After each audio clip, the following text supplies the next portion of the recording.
svarbiausi dalykai būnant poroje yra vienas iš pagrindinių dalykų yra pagarba. Pagarba vienas kitam, abipusė pagarba. Pagarba švarai, tvarkai. Jeigu moteris tvarko, valo namuose, ar ne, stengiasi, o vyras parėjęs iš tikrųjų iš lauko pereina ir visiškai negerbė jos darbo vaisių, na, tai yra nepagarba, besąlyginė meilė.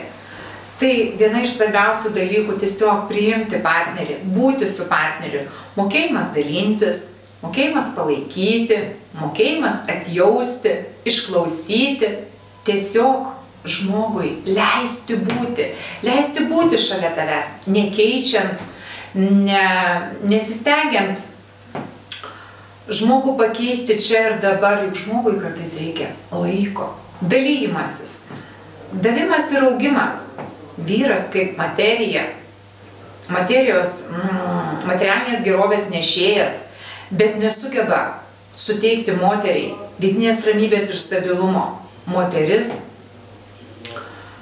rūpestinga moteris, besirūpinti namais, tačiau nesugeba išreikšti jausmų, meilės, tampa šalta, abejinga. Pagrindinis dalykas - mylėti save, nepamiršti rūpintis savimi, ar ne? Moteris pamiršta kartais grožio salonus, manikiūrus, pedikiūrus. Moteris užmiršta būti savimi, juk moteris yra prigimtis, yra grožis. Vyras iš tikrųjų moterį veda pirmiausia ir susipažįsta pirmiausia, žiūrint į išorinį grožį, o po to tik atspindys būna vidinio grožio. Aišku, gyvenime mes gyvenam su vidiniu grožiu.